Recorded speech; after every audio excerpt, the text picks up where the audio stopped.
Hello students, welcome back to my channel math tutor. আশা করি তোমরা সকলে ভালো আছো। আজকে এই ভিডিওর মাধ্যমে আমি তোমাদেরকে পড়াবো রয় অ্যান্ড মার্টিন 2025-এর আমার গণিত বইয়ের 1 নম্বর প্রশ্নপত্র, এবং এটা হচ্ছে দ্বিতীয় পর্যায়ক্রমিক মূল্যায়নের জন্য প্রশ্নপত্র। তাহলে দেখো, একের দাগের কি আছে, কৃষ্ণনগর রাষ্ট্রীয় উচ্চ বালিকা বিদ্যালয়। তো একের দাগের বলছে সঠিক বিকল্পটি খুঁজে টিক চিহ্ন দিতে বলেছে। তো 12 থেকে 4 বাদ যাবে 3 বার, 2 বার, 4 বার। তাহলে এটা আমাকে করে দেখাতে হবে। 12 থেকে দেখো, এই যে 12 সংখ্যাটা, এই সংখ্যাটা থেকে আমি 4 বিয়োগ করছি। দেখো, 4 বিয়োগ করলে কত হবে? 8 হবে। তাহলে এটা হলো 1 বার। ঠিক আছে, এখান থেকে আবার 4 বিয়োগ করছি, তাহলে এইটা কত হলো? 2 বার। আবার 4 বিয়োগ করছি, যতক্ষণ না শূন্য হয় ততক্ষণ আমাকে করে যেতে হবে। তাহলে এটা হচ্ছে 3 বার। তাহলে কবার বিয়োগ করতে পারলাম? 3 বার বিয়োগ করতে পারলাম। তাহলে আমার উত্তরটা কোনটা হবে? ওয়ের অপশনটা। ক্ষয়েরটা বলছে 9 বার 9 যোগ করলে পাওয়া যাবে। 9 বার যদি 9 যোগ করা হয় আমরা কি পাবো? 9কে 9 দিয়ে গুণ করে দিলেই কিন্তু আমরা পেয়ে যাব। 9 9 81 হবে। এই আমরা 9 বার যদি 9 যোগ করে যেটা পাবো, আর যোগের হচ্ছে সংক্ষিপ্ত রূপ হচ্ছে গুণ, যেহেতু তাহলে 9কে 9 দিয়ে গুণ করে দিলে আমরা উত্তরটা পেয়ে যাব 81। 7 বার 6 ঘর লাফালে পাওয়া যাবে। 7কে 6 দিয়ে গুণ করবো, 6 7 42। ভাগশেষ ভাজকের থেকে ছোট না বড়? ভাগশেষ ভাজকের থেকে, অর্থাৎ ভাজক কোনটাকে বলবো? ধরো আমি 5কে 2 দিয়ে ভাগ করছি, তাহলে 2 দুগুণে 4, এখানে 1 থাকছে, তাহলে এটা হচ্ছে ভাগশেষ। এটা হচ্ছে ভাগশেষ, আর এটা হচ্ছে ভাজক। যা দিয়ে ভাগ করা হয় সেটা হচ্ছে ভাজক। তাহলে এখানে বলছে দেখো ভাগশেষটা কম, ছোট। তাহলে এখানে বলছে যে ভাগশেষ ভাজকের থেকে তাহলে কি হবে? ছোট। তাহলে ওয়ের অপশন। 6 জোড়া মানে 1 জোড়া মানে কটা? 1 জোড়া মানে 2টো। তাহলে 6 জোড়া মানে 6 দুগুণে 12টা।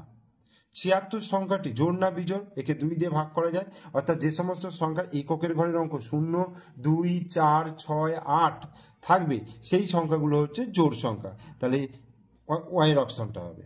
714 সংখ্যাটি 3 দিয়ে বিভাজ্য না বিভাজ্য নয়? 3 দ্বারা বিভাজ্য শর্ত কি? আমাকে এই অঙ্কগুলো যোগ করতে হবে। অর্থাৎ 7 আর 8, 8 আর 4 12, 12কে 3 দিয়ে ভাগ করা যায়, 3 4 12। তাহলে এই সংখ্যাটাও 3 দিয়ে বিভাজ্য হবে। তাহলে ওয়ের অপশনটা হয়ে গেল। তাহলে একের দাগের হয়ে গেল 7 1 7 নম্বর। এবার 2-এর দাগের আমি চলে আসছি। দেখো, ফাঁকা ঘর পূরণ করতে বলেছে। 12 গুণিত 2, 12 নামটা যদি পড়ি, 12 1 12, 12 দুগুণে তাহলে কত হয়ে যাবে? 24 হয়ে যাবে। 150কে যদি 3 দিয়ে ভাগ করি, দেখো 150কে আমি যদি 3 দিয়ে ভাগ করি, 150কে 3 দিয়ে ভাগ করছি, তাহলে কত হবে? 3 5 15, আর এখানে 0 হলো 3 0 0। তাহলে উত্তর কত হচ্ছে? 50।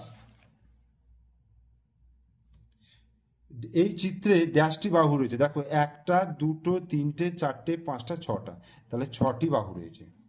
5 টাকা সমান কি? 5 টাকা সমান আমরা লিখতে পারবো 500 পয়সা। ঠিক আছে, 5 টাকা সমান 500 পয়সা লিখতে পারবো। একটি চেয়ারের দাম 225 টাকা হলে 4টি চেয়ারের দাম কত? তাহলে 225কে 4 দিয়ে গুণ করব। দেখো, 225কে যদি 4 দিয়ে গুণ করি, দেখো কত হচ্ছে। 225কে আমি 4 দিয়ে গুণ করছি, তাহলে 4 5 20, 0 হাতে 2, 4 দুগুণে 8, আর 2 10 0 হাতে 1, 4 দুগুণে 8 আর একে 9, তাহলে 900 হয়ে যাচ্ছে। দাম 900 টাকা। জোড় যুক্ত বিজোড় সমান কি হয়ে যাবে? কোনো জোড় সংখ্যা ধরো 2 আর বিজোড় সংখ্যা ধরো 3, 3 আর 2 যোগ করলে 5 হচ্ছে, তাহলে ওটাও বিজোড় সংখ্যা, তাহলে বিজোড়। আর বিজোড় প্লাস বিজোড় কি হয়ে যাবে? বিজোড় মানে 3, আবার বিজোড় মানে 5, 5 আর 3 যোগ করলে কত হয়ে যাচ্ছে? 8, তাহলে এটা হচ্ছে জোড় সংখ্যা। ভাজ্য সমান কি? ভাজ্য সমান ভাজক গুণিত ভাগফল যুক্ত ভাগশেষ। জোড় সংখ্যার এককের ঘরের সংখ্যাগুলি কি কি হবে? জোড় সংখ্যার এককের ঘরের সংখ্যা হবে 0, 2, 4, 6 এবং 8। কোন সংখ্যাকে 3 দিয়ে বিভাজ্য হতে হলে সংখ্যার অঙ্কগুলির সমষ্টি কত দিয়ে বিভাজ্য হতে হবে? কোন সংখ্যাকে 3 দিয়ে বিভাজ্য হতে হলে সংখ্যার অঙ্কগুলির সমষ্টি 3 দিয়ে বিভাজ্য হতে হবে। তাহলে 2-এর দাগেরও হয়ে গেল 10টা কোশ্চেন, 10 1 10। এইবার বলছে যোগ করতে বলছে। দেখো, টাকা পয়সার যোগ, এখানে 0 0 0 যোগ করলে 0 হলো, 5 5 10 আর 3 13, ঠিক আছে, তাহলে এখানে 13 মানে 130 হচ্ছে। এবার 130-এর জায়গায় আমি শুধু লিখবো 30, তার কারণ হচ্ছে 100 পয়সা হয়ে যাবে 1 টাকা, তাহলে এইখানে আমার 1 চলে আসবে। ঠিক আছে, 1 এটা পয়সা হলো, আর এখানে 100 পয়সা যখনই হয়ে যাচ্ছে তখন এখানে 1 টাকা চলে আসছে। তাহলে 5 আর 1 6 হয়ে গেল, আর 2 আর 2 4, 46 টাকা, 46 টাকা 30 পয়সা। এটা যেমন বিয়োগ করতে বলেছে, দেখো 5 থেকে 5 বিয়োগ করলে 0, 7 থেকে 2 বিয়োগ করলে 5, আর এখানে 0, আর 9 থেকে 6 বিয়োগ করলে 3, তাহলে 30 টাকা এত পয়সা, 30 টাকা 50 পয়সা। এবার গুণ করতে বলছে, 418-কে 2 দিয়ে গুণ।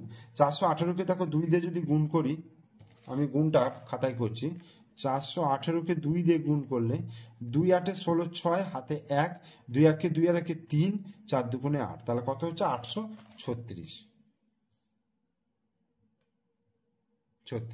আর 315-কে যদি 5 দিয়ে ভাগ করি, দেখো 315 একে 5 দিয়ে ভাগ করবে, তাহলে 5 6 30 হয়ে গেল, আবার 1 5 নামলো, তাহলে 5 3 15, তাহলে উত্তর কত হয়ে গেল 63।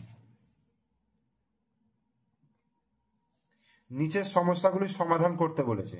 তোমার জন্মদিনে বাবা 365টি লজেন্স নিয়ে এলেন, তুমি তোমার প্রত্যেক বান্ধবীকে 6টি করে লজেন্স দিলে কতজন বান্ধবীকে দিতে পারবে কতগুলি লজেন্স পড়ে থাকবে? তাহলে 365-কে 6 দিয়ে ভাগ করব। 365-কে 6 দিয়ে ভাগ করলে 6 6 36, 5 নামলো, 6 0 0, তাহলে 5, তাহলে 60 জন বান্ধবীকে দিতে পারবো, আর 5টা লজেন্স এক্সট্রা পড়ে থাকবে।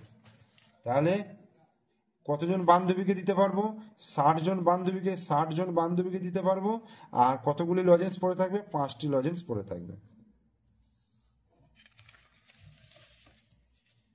এরপরে দেখো, রানাঘাট থেকে কৃষ্ণনগর যাওয়ার 6টি বাস ছাড়বে, প্রতি বাসে 117 জন যাত্রী আছে, মোট কতজন কৃষ্ণনগর যেতে পারবে? রানাঘাট থেকে কৃষ্ণনগর যাওয়ার 6টি বাস ছাড়বে, কটা বাস ছাড়বে? 6টা বাস ছাড়বে, প্রতি বাসে 117 জন করে যাত্রী যেতে পারবে, তাহলে মোট কতজন কৃষ্ণনগর যেতে পারবে? তাহলে কি করতে হবে? গুণ করতে হবে, 117-কে 6 দিয়ে গুণ, তাহলে 6 7 42, 2 হাতে 4, 6 1 6 আর 4, 10 0, হাতে 1, 6 1 6 1 7, 702 জন যেতে পারবে। উত্তর। সমস্যা তৈরি করতে বলেছে এখানে 200 টাকা, তাহলে এখানে দেখো সমস্যা তৈরি করতে বলেছে, তো এখানে 200 টাকাটা যদি মোট 4টে পুতুল আছে, এখানে পুতুলের ছবি দিয়ে দিয়েছে, 4টে পুতুলের দাম যদি 200 টাকা হয়, তাহলে প্রতিটি পুতুলের দাম কত? তাহলে 200-কে 4 দিয়ে ভাগ করলেই পেয়ে যাবো 50 টাকা করে। ঠিক আছে, তাহলে এটা কি লিখবে? যে 4টি পুতুলের দাম 200 টাকা হলে প্রতিটি পুতুলের দাম কত, এটা লিখবে। ঠিক আছে, তাহলে 1 নম্বর প্রশ্নপত্র আমি তোমাদের করিয়ে দিলাম, তোমরা অবশ্যই পুরো ভিডিও দেখবে এবং অঙ্কগুলোকে নিজে নিজে করার চেষ্টা করবে। ভিডিও ভালো লাগলে লাইক করবে, বন্ধুদেরকে শেয়ার করবে, আর আমার চ্যানেলে নতুন দর্শক হলে অবশ্যই চ্যানেলটিকে সাবস্ক্রাইব করে দেবে, পাশে থাকা বেল আইকন প্রেস করে দেবে। ওকে, থ্যাংক ইউ।